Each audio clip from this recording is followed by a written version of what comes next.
আসসালামু আলাইকুম ওয়ারাহমাতুল্লাহ। প্রিয় দর্শকবৃন্দ, আশা করি সবাই ভালো আছেন।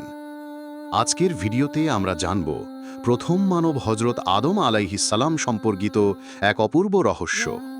আপনি কি জানেন কেন আদম আলাইহিসসালামের নাম রাখা হয়েছিল আবু মুহাম্মদ এবং তিনি কিভাবে দর্শন করেছিলেন নূরে মুহাম্মাদি সাল্লাল্লাহু আলাইহি ওয়াসাল্লাম? এই ভিডিওটি শেষ পর্যন্ত দেখলে আপনি শুধু একটি ঐতিহাসিক ঘটনা নয়, বরং ইসলামী আধ্যাত্মিকতার এক বিশেষ রহস্য সম্পর্কে জানতে পারবেন।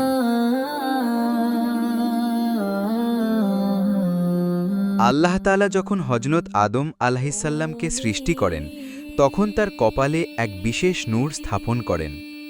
ফেরেশতারা জিজ্ঞাসা করল, হে আল্লাহ, এ আলো কার? আল্লাহ বললেন, এ আমার প্রিয় নবী মুহাম্মদ সাল্লাল্লাহু আলাইহি ওয়াসাল্লামের নূর।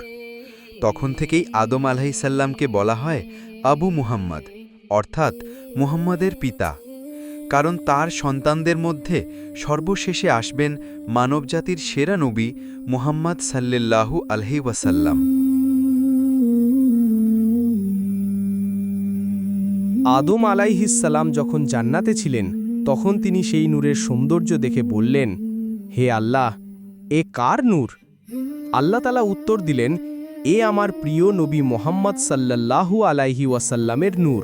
তার বরকতে আমি আসমান জমিন সৃষ্টি করেছি।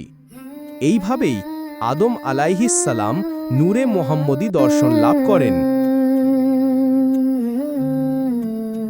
রাসূলুল্লাহ সাল্লাল্লাহু আলাইহি ওয়াসাল্লাম ইরশাদ করেছেন, আমি তখনই নবী ছিলাম যখন আদম আলাইহিসসালাম এখনও কাদামাটি আর পানির মাঝে ছিলেন। মুসনাদে আহমদ।